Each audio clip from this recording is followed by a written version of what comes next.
is good! Ferris State wins the basketball game! You got it! Game winner! Rips the shot and it's a score for Ferris State! What a play right there by the Bulldogs! And so those are the kind of the guys I really wanted to model my mentality after. When it's bad weather, it kind of comes down to grit. I think our team has a lot of that. It's like you lose a game, like it hurts so much. Like we're very culture-based, and so that's what initially got me here. You're listening to Behind the Bulldogs, brought to you by Ferris State Athletics. It's Behind the Bulldogs, Season 4, Episode 28. Would you believe me if I said we've taken 6 tries to intro this show? Well, it's true, because this is try number 6, so hopefully this works out. It's myself, Joe. Sitting across from me is Brandon Worth. We're going to have a great episode for you. Brandon, how you doing, man? Hey, Dude Perfect doesn't make it first try. That's true. So, and they're pretty much one of the greatest. Wasn't built in a day, so hey, you know how it is. But we got a great episode for you today. Of course, got to talk about basketball and their performances in the national tournament. But we also have a great interview with Hanna and Daisy Englund of the Ferris State women's track and field team, which is going to be later on in the episode. We've kind of given you a little roadmap. Now it's time to get going on it. So let's do the dang thing, Brandon. Let's skedaddle. Let's get into it. We'll start with basketball. Final four. That's where the women's team fell to Texas Women's University, 68-52 in the Final Four there in St. Joseph's, Missouri. The team, fantastic season. We can start off with that. I mean, thank you to our 3 seniors, Mallory McCartney, Chloe Idoni, Amako Nabagwa. Fantastic to watch them play throughout their careers. Fantastic careers, to say the least. And I think this team really battled, and they just fell into a hole. And I mean, Texas women's, they knocked down a lot of tough they're shots. Really good. Yeah, 48.9%, really I believe they were from the field, 48%. And they also did a great job of really seizing the momentum and especially using just a plethora of moving the basketball around inside the post, kind of beat us with our own medicine, you could say. But I think still, looking at this team, the win against Tampa, how they played, it really wasn't the same team that we saw in the Final Four, but we'll always remember that team for how dominant they were, winning the regional championship, dominating in the top 10 in the national polls. And that's really what we're going to remember them by, especially also beating the number 1 team in the country, arguably 4 times in a year. No other school has ever done that, I don't think, ever. Yeah, that's pretty dang insane, if you got to say so. I mean, we also were able to see so many of those games and see them play very well. You got to give credit, too, to the Bulldog Nation, because we were at that Grand Valley game, which was arguably going to be the toughest game, I think, for the postseason, especially just with rivalry being in GV. Yeah. And for Bulldogs to head out there and just really just make the place electric was something that really was one of my favorite memories of being part of Ferris State. And there's been a lot of memories so far, but still, it's a tough way to lose the season, especially so close to the big dance, but it's still so cool for them to get farther than they ever have. I think it's the most wins in the season as well, right? Right about there, yeah. Right around that area, and for us to do so well against very top-rated and some of the best competition in the nation, for us to put Ferris State basketball on the map and keep it on the map is just one of the coolest things. Put her on the map. Also, men's did the same. Elite 8 end up falling to Minnesota State, who is arguably the outstanding favorite to win this entire tournament. Minnesota State also might win both the men's and women's national championships for basketball. That is crazy. I haven't checked the brackets from last night's games. I'll have to check that here as we keep going. But Minnesota State wins 98-70 over the men's team.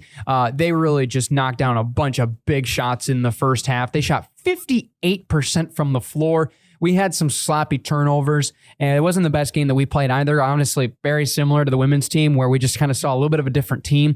But I mean, you still looked at how great this team was this year. They really were they were on fire to start the season, then hit a lot of bumps in the road. We got injuries that we had to deal with. Obviously, a lot of guys that were sitting out, and we just couldn't play them.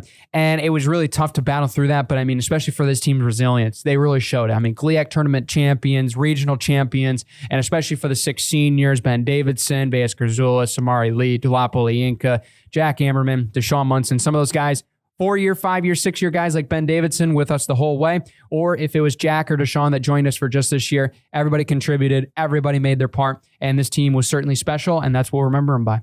Yeah, absolutely. And especially going 11-1 in their final 12 games. Wow. Is kind of insane to think about. And they did not score, I'm going to do a quick little thing. Other than the Davenport win, they did not score less than 80 points in a victory. So they were a team that played very well defensively and also could fill up the bucket. And it's going to be tough to match this type of production next year. But I think especially with how Bronkham has been able to do and been able to coach this team. I mean, that's 9 years in a row with 20+ victories in a season and almost a 30 burger for win count is kind of insane to think about. And to see that longevity of being such a good program is just, it's gonna be the reason why Ferris State basketball is gonna be continuing to be so good.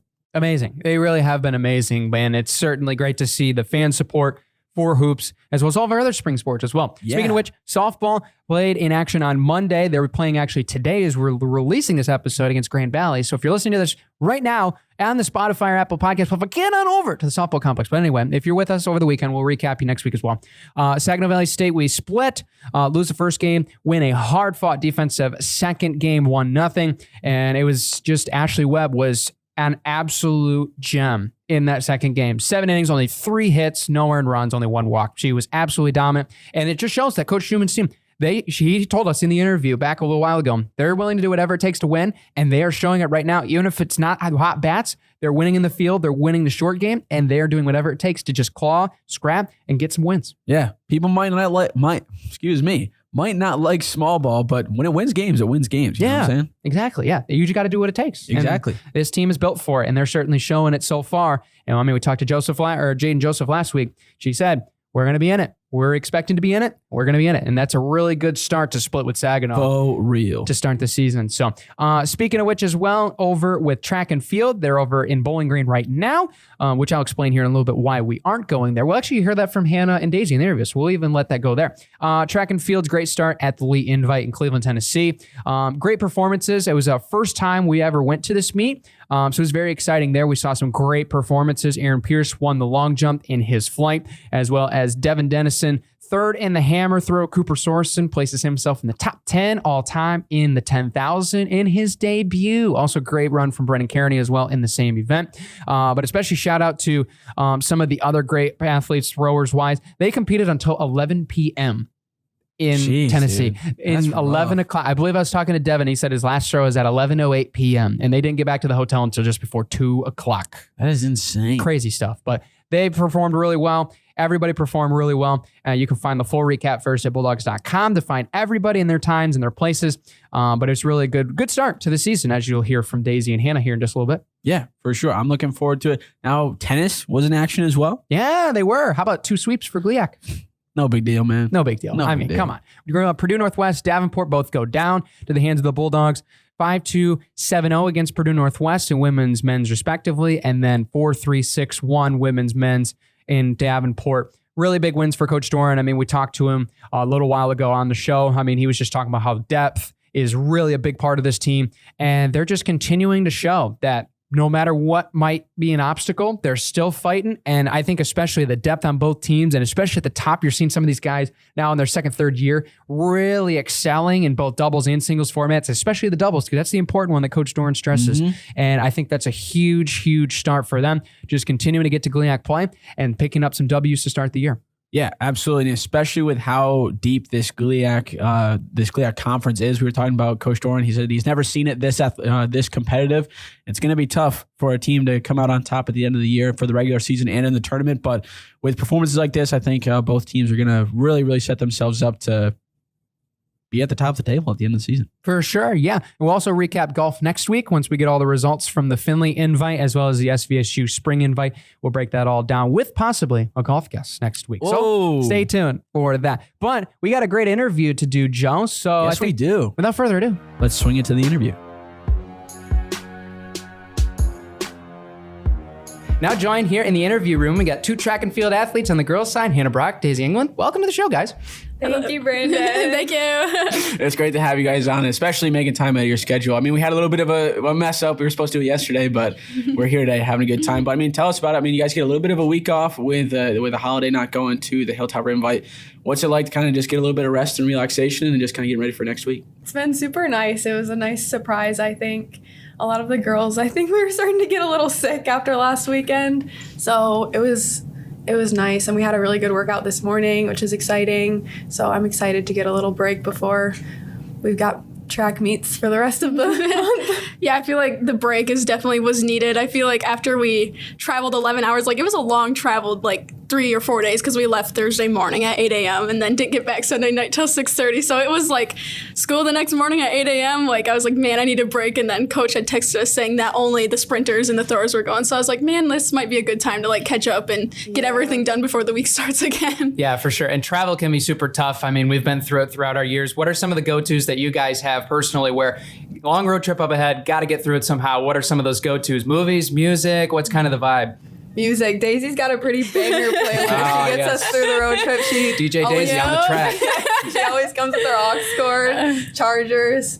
We do a lot of studying on the road. Yeah, I was going to say, I feel like if we have time to do homework, we're trying to do it. But you can only do homework for so long. You kind of start doing it and then you're like, I start to feel sick. And you're like, need a break. Yeah. I don't want to do this anymore. But what's on the playlist? What are some go-to songs? So I feel like I have a good mix. I like a lot of R&B songs like Chris Brown, T-Pain, that. We'll do that. Or we'll throw in some SZA. We got a good mix going. There you go. Speaking of this morning, obviously good workout. Me and Daisy can attest to it. Third place in our Easter egg relay, which is pretty epic. What place were you at, Hannah, on which team? I think my team got second place. Yeah, she was with Cooper. Man. Yeah. Okay, fine. Hannah gets the glory for now. Just based on where you guys are at, obviously outdoor last week, and especially transitioning, obviously we know is super hard from indoor to outdoor. Just based on where you guys are feeling, as well as just on the girls' side in general, how you guys are feeling going in after this week, now going into racing next week. I'm feeling pretty good. I'm excited for outdoor. I like it a lot better than indoor. I feel like I can breathe outside and the sun starts coming out. So it's I don't know, new bursts of energy when the spring comes, I feel like. I feel like we had a really good start to our first meet outdoor. The conditions were super nice. We got there early that morning and it was a little chilly, but as the day got on, it started to get warmer. And then for the 5K race, they still had some wind, but it wasn't too bad. But before our mid-distance race, the wind advisory was 17 miles per hour. And I was like, oh God, that's a lot to account in. So I was really nervous about that. But when I was racing, that totally went out my mind and it was not bad at all. But I feel all around the board, everybody had solid races. It was a good first start for us. So yeah, it was a good weekend. I thought it was a great weekend. Yeah. And especially with running, it's a very long season going from both, indoor, outdoor, but also cross country stuff. How do you deal with going from that season, not having a whole lot of off season to look forward to, and then just, making sure you're just staying in shape the whole time? Because that sucks. It sounds like it's terrible. Joe's running experience gives him that inference. It's terrible. Yeah. I have not run at all. 4 years. No, I think what really fuels me through it is knowing that we get to travel, and those are my most favorite memories, and that gets me so excited. We just talked about how exhausting it was, but we were just hitting on the lows. Really, it's super, super fun, and I think that's where we make the most memories and bonding moments with the team, especially Daisy and I specifically, because we don't make most of the practices. So when we get to race and be around the team, and we have 4 days to just be around the team, be in that racing environment, it's so nice to be able to look forward to those moments. Yeah, I feel this cross country season, we ended super high, at a regional race. Everybody had PRs, so it was we were at a high, and then you're okay, you have 2 weeks to rest, recuperate, get everything ready, and then it's time to go. By the time we're itching to be running by the time that 2 weeks is done. So I feel that helps us get rolling. Obviously we start running and it's winter outside. That's also plays a huge mental role. But I feel when you're together, as Hannah said, it makes it a world of a difference. So. Yeah, for sure. And the team dynamic, of course, on the bus rides leads to studying off the times. You guys both have very unique majors. Just talk about what was going in the process of choosing those majors, and especially for how really hard of a workload it is, not only as a student in that, but also a student athlete in that major as well. Yeah, so my major is pharmacy. I don't really honestly know how I ended up there. I feel just going to school at Ferris, a lot of people just push you to do pharmacy or optometry if you want something in the medical field, and I did, and I wasn't really sure.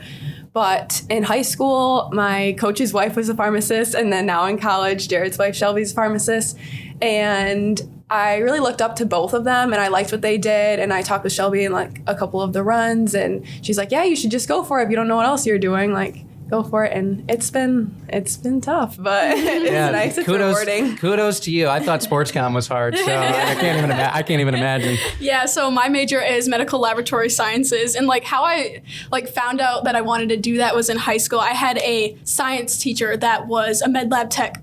So like after like she had told me her story, I was like, man, I want to do something science and like medical field. So I was like, I'm gonna choose that. So like coming into Ferris like freshman year and sophomore year is all gen ed, so it was super easy. But like I started my program this past summer, and like with running in that, I was like, man, this is kind of hard. And like now like you can't really miss a lot of stuff because we have programs like they can't just make up a lab for one person. So like it definitely, they're starting to contradict a lot now, but like I feel like it's still doable, and I feel like I thrive off of a busy schedule. So like honestly going from class 8 to 3, practice 3 to 5, lifting 5 to 6, like it's just normal now. So like it is exhausting, but like I definitely like have got it down. So yeah, time discipline, one of the number one things athletes talk to us about on the show. It's all gas, no brakes. But obviously now being, set in stone in like your majors and stuff like that, talk about what led you to Ferris in the first place and kind of coming to here and being a Bulldog.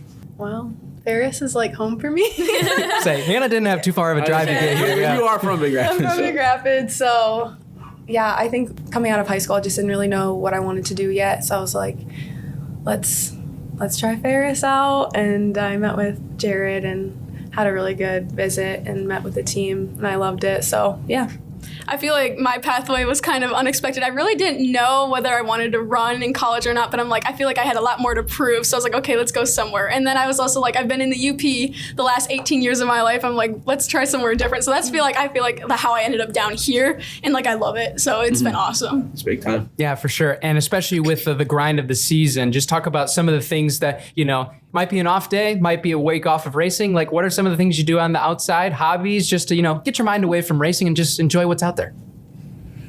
Oh, do you want to start with that one? I feel like hobbies, as we said, I don't have a lot of time to do. Sure. That's fair. That is fair. That is fair. Okay, how about the summer? Let's go there. Okay, Let's go in the summer. Yeah. I feel like I'm definitely like an outside person. Like I love to just do anything outdoors. Like it kind of sucked last summer I was like down here doing school, so I couldn't be outside on the lake every day, like doing all that kind of stuff. But definitely if I'm back home in the UP, everything's outside. Campfires outside. It's just nice to be with family too and just do all that. Nice. I love a good bonfire. I love camping, so I like to go up to Traverse City and go up north and just like hang out at the lake. Sleeping Bear Dunes? Oh yeah. Oh, of course. It reminds me of camp a little bit. Yeah, it does. Yes, we went up to Leelanau, for those that don't know, for a camp, and it was probably one of the favorite spots I think I've had, and especially a long time. Sounds like a blast. It was a blast. It was. Are you a tent camper? Or you get an actual like camper? I've done both. I don't know. I like both. Mm-hmm. Okay. There's the glampers out there. Are those not campers? Say Wi-Fi Can we classify like that? Yeah. If you have an RV, that doesn't count as camping. Would you say that? Yeah. Okay, that's fair. It's just a house on wheels. If you can have Chick-fil-A and like Looney Tunes on your TV, like that's not camping. What's the point of no shot? But especially now, I mean, kind of making it so that way next week have the meet and stuff like that. What has been some things that you guys have been working on, kind of on the individual level, to improve and just looking forward to just be a little bit better and get better, I guess? I feel like I've really been focusing like on nutrition lately, because like we're always on the go. Like you can't just like be like, oh, I don't have time to eat, so I'm not gonna eat. Like you still have to get your meals in. Like trying to drink water throughout the day, I feel like that plays a key role in like my performances. Like even though it seems so minuscule, like I feel like your nutrition will help you get so far. You'll feel better in your races, your workouts. You're more energized because you're getting energy from your food instead of just solely relying on your body for that. So I feel like that's definitely my go-to to help me be prepared. Yeah, for sure. Drinking water is huge. I agree with that. If I don't get enough water in, I feel horrible. But I'd also say I'm working on like just trying to increase my pain tolerance. I feel like that's our biggest thing, because every team, every athlete's like training is hard. There's not like a special workout that everyone else is doing that we're not doing. It's kind of just like a who can push through the pain the hardest. And so that's kind of what I've been trying to work through in workouts. When it gets hard, I'm like, it's supposed to hurt. that's how you get better. It's okay. For sure. Let's go. Favorite race and why? What's your favorite race and why? Okay, I would say this past cross country season at our regionals at Evansville, Indiana, because like it was just so many PRs. Like we went there my freshman year, and like we also had PRs then. So like last year we weren't there. We were at Parkside, and then we came back to Evansville, and like everybody just like went off. And like I think we earned our spot on like the top 10 list for like females at Ferris. So that was like wow. Like I left my mark here. Like that was like what I came to do. Like I just wanted to leave my name somewhere. Like I feel like that's what every athlete wants to do. So I feel like that is definitely my race that I look back on now. Yeah, for sure. Angel Mountain's flat as a pancake, man. It's fast. It's real fast. Yeah, I mean, that one is huge too. If for track, probably Bucknell. Yes. I love Bucknell. Like under the lights, like I didn't race last year because I was injured, but my last time at Bucknell was 2 years ago, and racing that 5K underneath the lights, I was like, this is so cool. Yeah, I'm so jealous of you guys because I have to run at the heat of day, like 4 o'clock, which is still, I love the race, but under the lights, I mean, come on, it doesn't get any better than that. Yeah, there's nothing better than it. And especially like meet day, talking about that.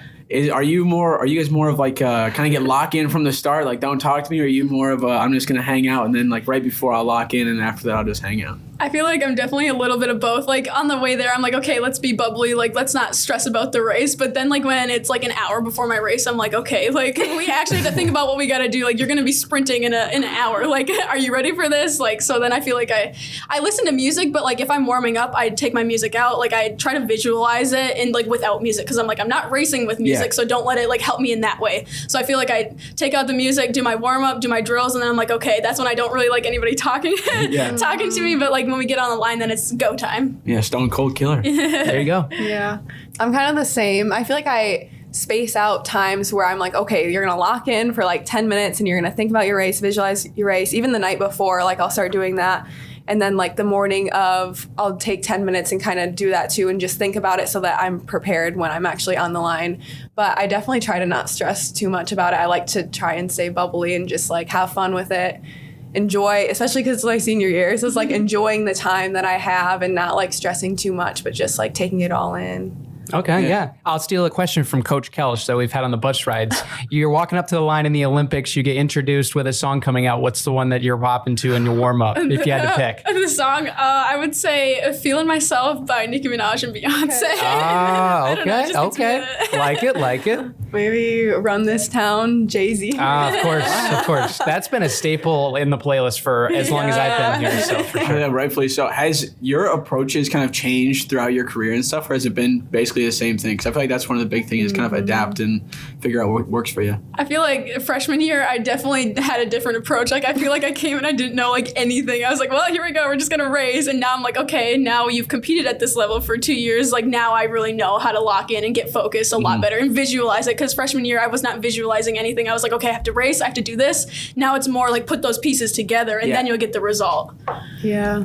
It's definitely changed a lot for me too. I feel like I just kind of the same thing, came in not really knowing, and now I'm like, okay, put the pieces together, find what works for you, and yeah. There you go. Well, ladies, thank you so much for coming on the show. One last question before we ask everybody on the show. It's been your favorite thing about being here at Ferris State, being a Bulldog?